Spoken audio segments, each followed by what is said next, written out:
Olá!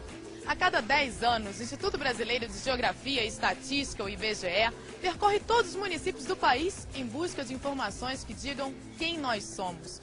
O quanto vivemos, o quanto estudamos, o quanto consumimos, como nos organizamos em família e em sociedade. Está chegando a hora de novamente nós olharmos para esse autorretrato. O Censo 2010 vai revelar o novo perfil do povo brasileiro, sempre em transformação. E analisar os dados obtidos no estudo como o censo é trabalho do demógrafo. O Globo Universidade de hoje vai mostrar o que se ensina e pesquisa sobre demografia no lugar referência no assunto, o CDPLAR, o Centro de Desenvolvimento e Planejamento Regional da Universidade Federal de Minas Gerais. E você vai ver como as mais diferentes características da sociedade podem ser avaliadas e até previstas pelos estudos demográficos. Esta aluna de doutorado pesquisa a relação entre a religião e a gravidez na adolescência. Este professor está traçando um perfil de educação no país para melhorar o desempenho dos jovens na escola. Ele sempre gostou de estudar a fundo as questões sociais e políticas do Brasil. É por isso que ele ama o que faz. O Globo Universidade está no ar.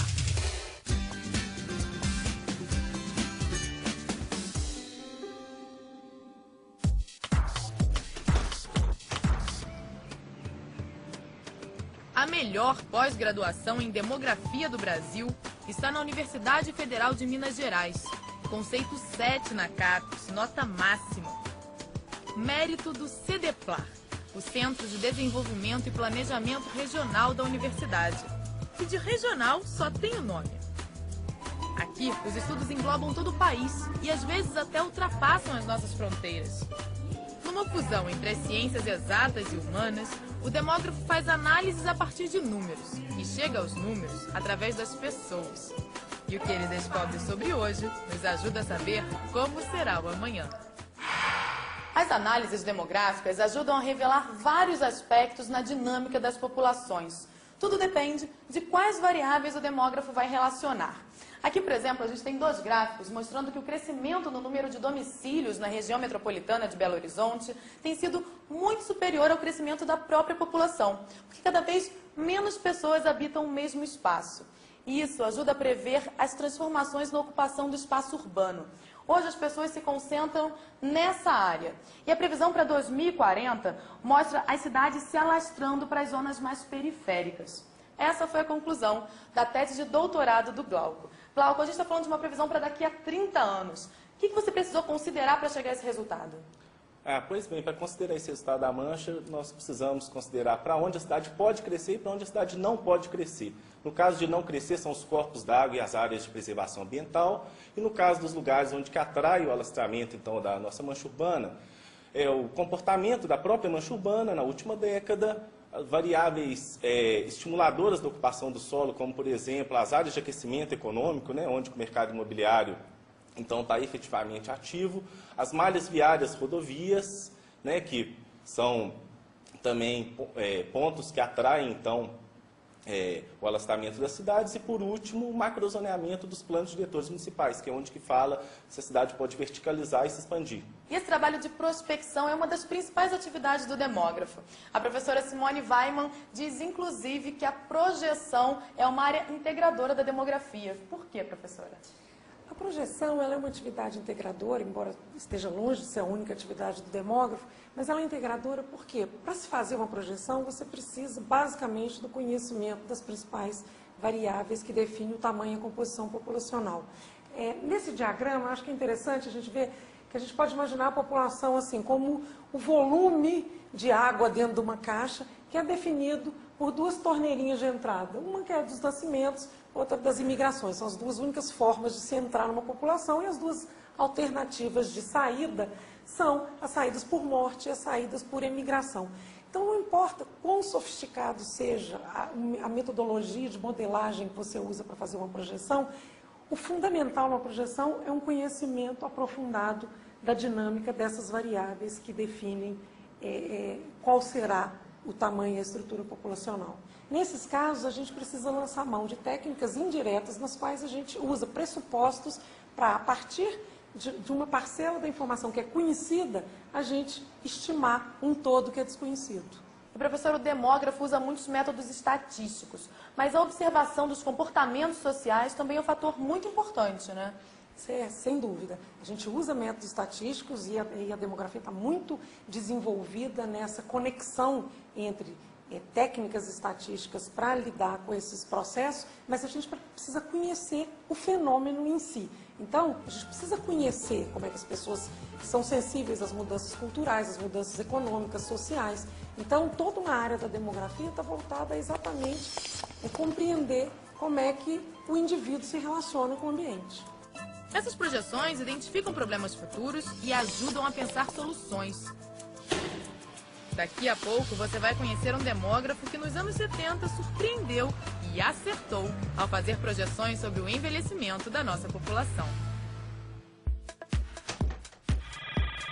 Eu gosto de estudar demografia porque eu posso aplicar o conhecimento que eu adquiri na melhoria da qualidade de vida das pessoas. Estudar a demografia também permite que nós possamos entender como definir o orçamento futuro ou até mesmo definir políticas de uso e ocupação do solo, a partir da aplicação de técnicas de projeções populacionais, por exemplo. É se sentir útil para a sociedade a partir da aplicação dessas técnicas e contribuir para um mundo melhor.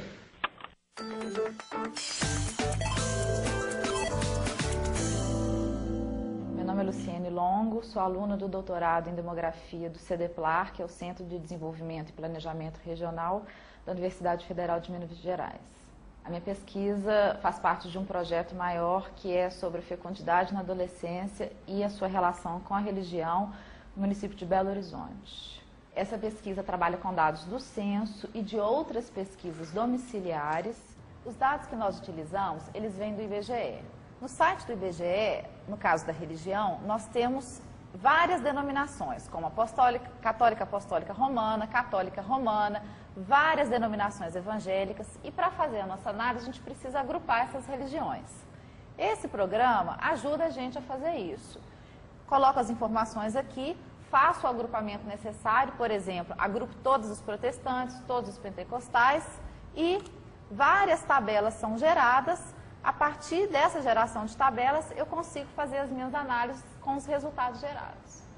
Foi verificado que a relação entre fecundidade na adolescência e religião, ela existe. Então, a filiação religiosa da pessoa traz alguma influência no comportamento sexual e reprodutivo da jovem.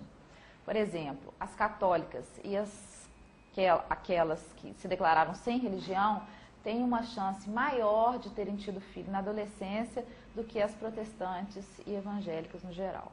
Esse projeto pode ter uma implicação muito importante em termos de políticas públicas, não só com relação à religião, mas com relação a outras variáveis que nós estudamos, né, como nível socioeconômico, escolaridade, que é identificar quais são realmente os fatores que influenciam, né, essas jovens a terem filho na adolescência.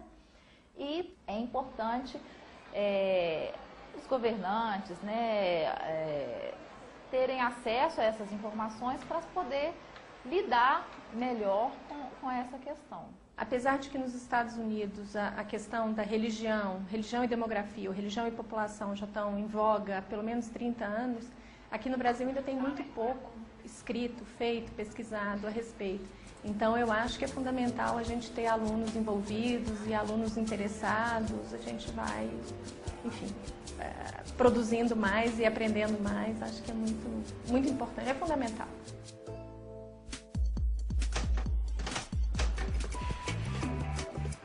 Lá se foi o tempo em que o aumento da população era associado ao desenvolvimento de um país.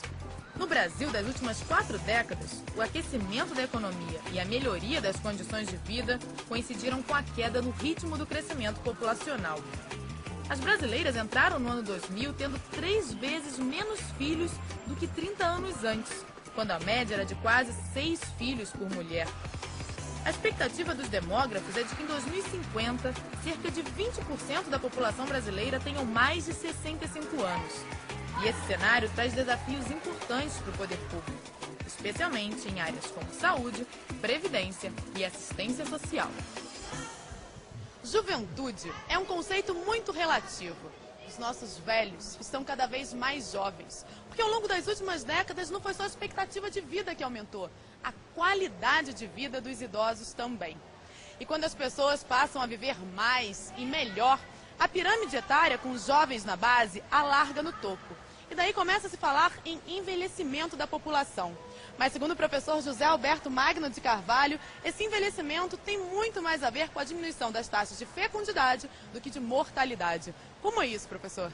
Na verdade, quando a fecundidade cai, isso é, as mulheres passam a ter menos crianças, é que você diminui a proporção de população jovem e, consequentemente, aumenta a proporção da população idosa. Então, o envelhecimento demográfico tem, antes de tudo, a ver com o declínio da fecundidade.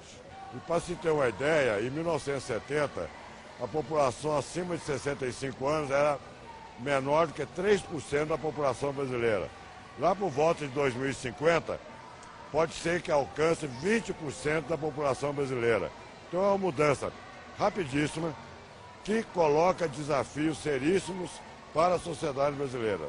E essa questão do envelhecimento, que muita gente está encarando como uma grande novidade, é uma pedra que o senhor já cantava junto com outros pesquisadores já na década de 70. Como é que naquela época vocês chegaram a essa conclusão? É verdade. Na realidade, naquela época, antes dos anos 73, 74, havia uma crença generalizada, inclusive entre os demógrafos, que tão cedo a fecundidade no Brasil não declinaria. No entanto, as PNAD 73, 74, e PNAD significa Pesquisa Nacional por Amostra de Domicílios, as PNADs começaram a mostrar um declínio de fecundidade no país. No início, mesmo entre os demógrafos, havia aqueles que não acreditavam, então não foi fácil a gente comprovar que a fecundidade estava caindo, e muito mais difícil ainda foi para a opinião pública em geral. Em alguns momentos, alguns de nós fomos até considerados meio malucos ou meio visionários. E como o senhor vê, professor, essa responsabilidade do demógrafo de alguma maneira prever o futuro com as suas projeções?